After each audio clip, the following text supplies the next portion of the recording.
सीता ने कहा मैं वनवास चलूंगी राम से।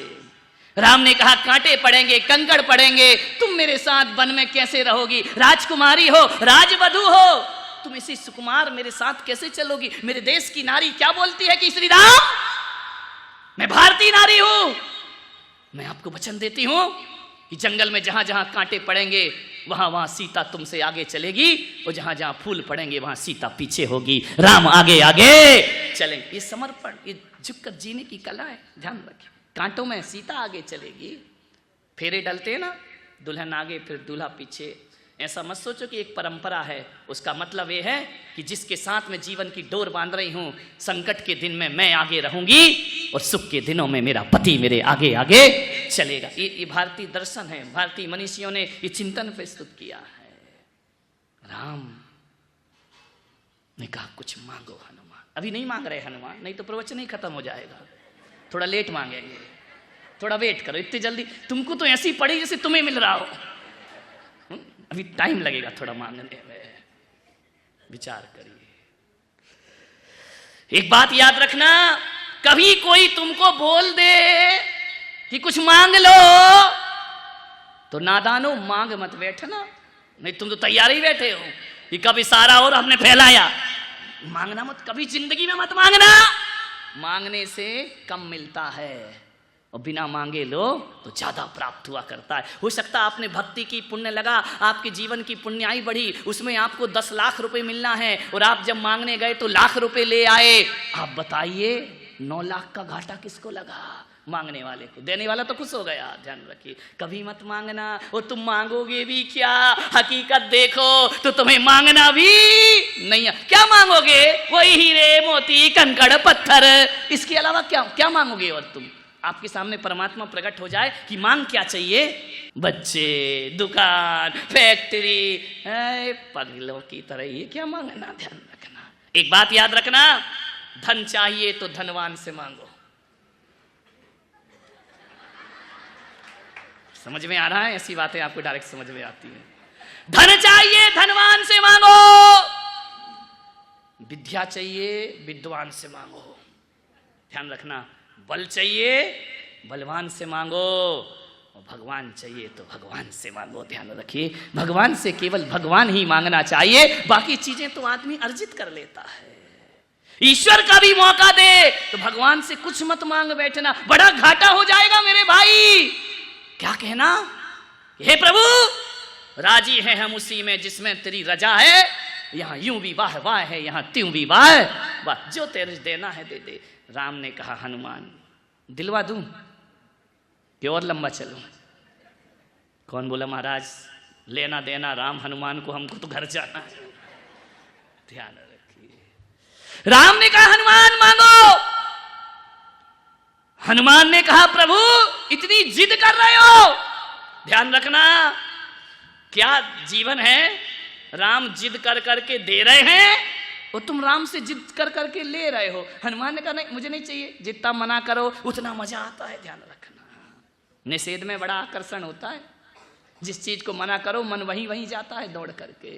राम ने कहा कि हनुमान प्लीज मांग लो, इनको घर जाना है पूना वालों को। हनुमान ने कहा प्रभु जब इतनी जिद ही कर रहे हो तो जो तुम्हें देना हो वो। अरे राम ने कहा तुमने फिर मुझे चक्कर में डाल दिया। ध्यान रखना, यदि आप किसी से कहो कि तुम अपने मन से दे दो तो टेंशन में हम नहीं, वो होता है दें तो क्या दें। मेरे पास लोग आते हैं, महाराज हम जब बाहर से दर्शन करने आते हैं, महाराज को क्या दें? 1 घंटा तो उनका टेंशन नहीं चलता है, क्योंकि मुझे कुछ जरूरत ही नहीं। तुम तो कोई पेन ले आओगे, डायरी ले आओगे, घड़ी ले आओगे, डायरी और क्या लेकर के आओगे? आदमी सोचने में हैरान हो जाता है कि लेके जाऊं तो क्या जाऊं।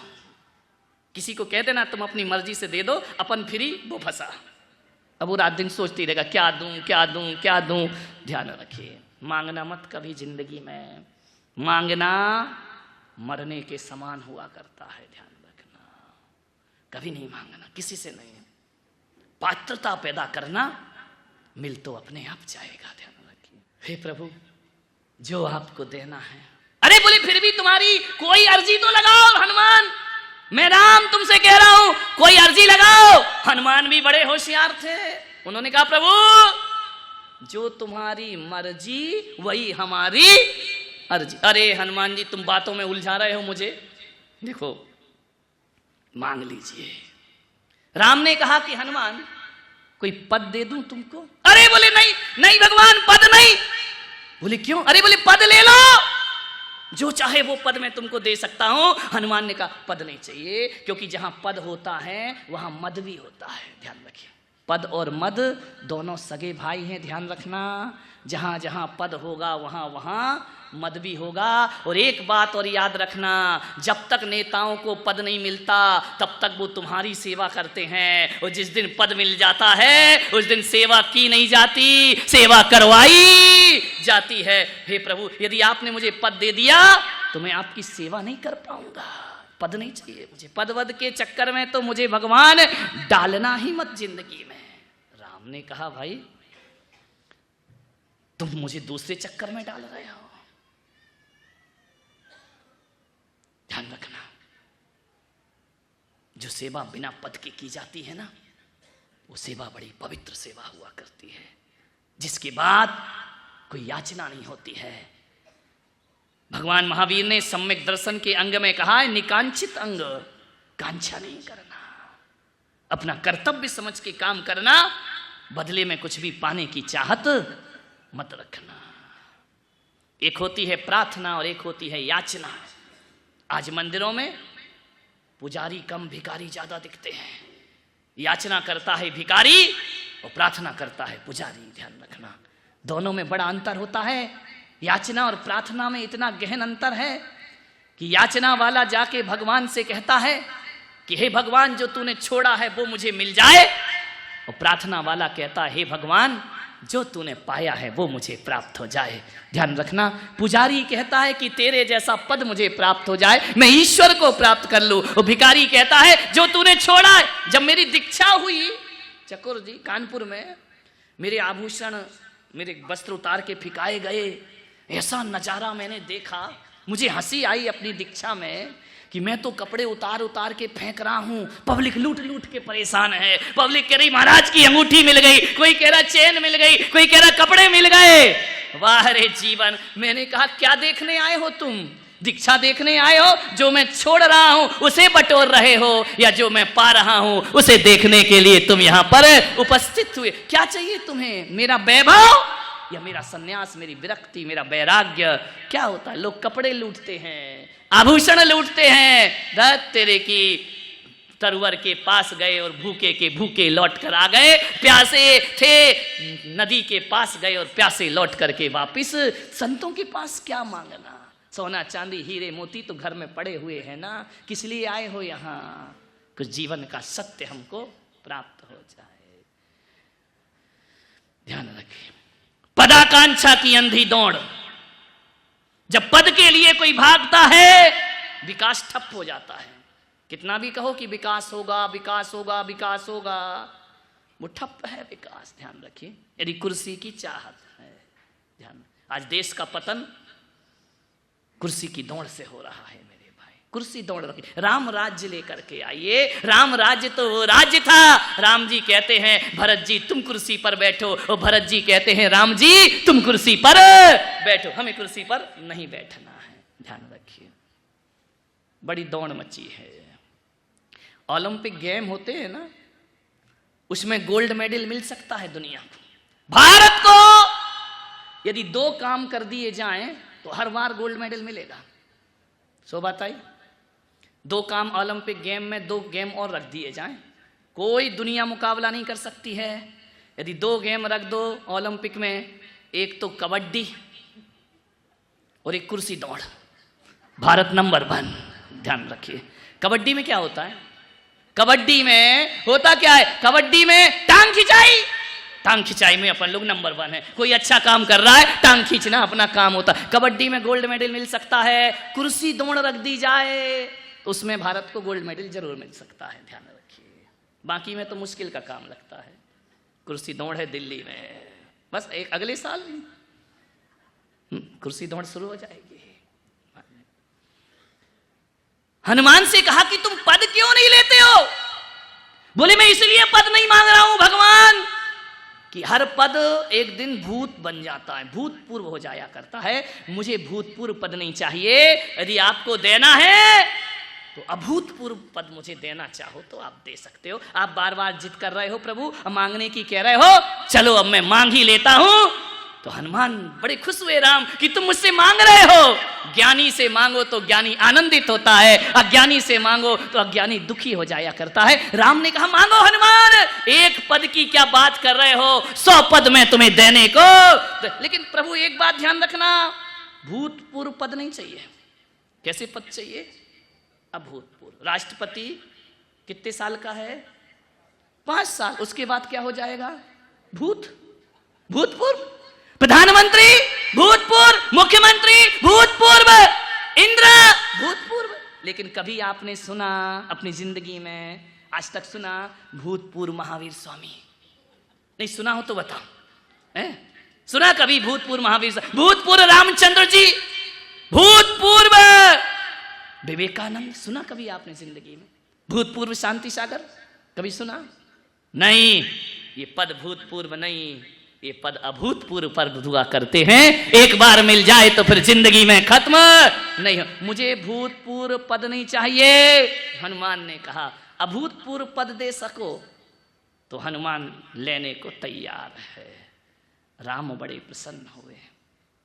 ध्यान रखना, भक्त तो बहुत मिलते हैं दुनिया में, हनुमान जैसा भक्त नहीं मिला करता है। ध्यान रखिए, यदि भक्ति की बात चलेगी तो किसी भी धर्म का व्यक्ति हो, सबसे पहले यदि भक्ति में किसी का नाम आएगा तो हनुमान जैसे भक्तों का नाम इस दुनिया में याद किया जाता है। ध्यान रखना, एक बात याद रखना, भगवान के मंदिर तो दुनिया में हर जगह बन जाते हैं, लेकिन हनुमान ने वो समर्पण किया है कि भगवान के मंदिर तो कहीं भी मिल जाएंगे। अरे भक्त का भी दुनिया मंदिर बनाती है यदि हनुमान जैसे भक्त पैदा हो। भक्त का हनुमान मंदिर कोई भगवान का नहीं है, भक्त का मंदिर है। ध्यान रखिए, भक्तों से भी पहले, भगवान से पहले भक्तों को याद किया जाता है। ध्यान रखिए, कौन कहता है कि भक्तों को याद नहीं किया जाता? मैं पूना आ रहा था, किसी ने कहा कि महाराज आप पूना क्यों जा रहे हैं? मैंने कहा क्यों? कई भक्त बैठे हुए थे, उन्होंने कहा महाराज मेरे पास 2 डायरी थी कमरे में भी, एक लाल कलर की डायरी और एक हरे रंग की डायरी। हरे रंग की डायरी और लाल रंग की डायरी, ना जाने बैठे बैठे क्या मन बना कि आज लिस्ट तो बनाओ अपने भक्त कौन कौन से हैं। सबका नाम लिखा, बंबई, दिल्ली, जयपुर, सबका नाम उस डायरी में। मिलिंद जी फड़े पहुंचे, बोले पूना का नाम कहाँ है? मैंने कहा नहीं, पूना का नाम नहीं। बोले क्यों, हम लोग भक्त नहीं है क्या? हम चतुर्मास करा रहे हैं, आपकी डायरी में हमारा नाम नहीं है। बोले नहीं है। ध्यान रखना, एक घटना उस समय वहां घट गई ब्रह्मा जी के पास। ब्रह्मा जी डायरी में नाम लिख रहे थे, सबका नाम था, भक्तों में हनुमान का नाम नहीं था। लोगों ने कहा ब्रह्मा जी आप गलती कर गए, आप कुछ भूल गए। नारद ने कहा इसमें हनुमान का नाम तो है ही नहीं। ब्रह्मा ने कहा नहीं, हनुमान का नाम नहीं इसमें। बोले क्यों? बोले वो भक्त नहीं है। बोले नहीं नहीं, उसका नाम नहीं। दुनिया के सारे भक्तों की लिस्ट ब्रह्मा जी के पास, लेकिन हनुमान का नाम उसमें गायब। दूसरी डायरी उठाई नारद ने, उसमें सबसे पहले लिखा हनुमान। पूछा ब्रह्मा जी से कि भक्तों की लिस्ट में हनुमान का नाम नहीं और इस लिस्ट में हनुमान का नाम एक ही नाम है पूरी डायरी में। ब्रह्मा जी ने कहा ये जो लाल रंग की डायरी है ना, ये उन भक्तों की है जो मुझे याद करते हैं, और हरे रंग की डायरी वो है जिन्हें मैं याद करता हूं। ध्यान रखिए। तो पूना वालों, मेरी डायरी में तुम्हारा नाम लाल वाली में नहीं। समझ गए क्या? विचार करना है। सारी दुनिया मुझे याद करती है। कल पूछा था ना आप जाओगे तो क्या लेकर के जाओगे? मैं जब यहां से जाऊंगा तो हरी डायरी में पूना का नाम लिख करके जाऊंगा। ध्यान रखिए, हनुमान भक्त दुनिया में बहुत हैं। अरे सारे भक्त राम को याद करते हैं, लेकिन हनुमान तुम ऐसे भक्त हो कि जब भी बुरा दिन आता है स्वयं भगवान तुम्हारा नाम याद किया। लक्ष्मण को शक्ति लगी, हनुमान को याद किया गया। लंका को पार करना है, समुद्र को, हनुमान को याद किया गया। अरे सारी दुनिया भगवान को याद करती है, लेकिन हनुमान ऐसे थे जिसे भगवान याद करते। ऐसा जीवन बनाओ। ये हकीकत में भक्ति है कि भक्त तुम्हें याद करें, भगवान ध्यान रखे। हनुमान ने कहा प्रभु एक बात बता दो, बस मुझे कुछ नहीं चाहिए, कि आपका सबसे प्रिय भक्त कौन सा है। देखो तो भक्तों की डिमांड देखो, इतना बोल दो कि इस दुनिया में सबसे प्रिय भक्त कौन सा है। राम ने कहा हनुमान, ये पूछने की बात है, सारी दुनिया जानती है तुम मम प्रिय भरत सम भाई। भरत से भी ज्यादा यदि कोई प्रिय है तो हनुमान तुम राम को बहुत प्रिय होते हो। कपि तुमसे उऋण हम नाही। राम ने कहा हे कपि, मैं तुमसे कभी ऋणों से मुक्त नहीं हो सकता।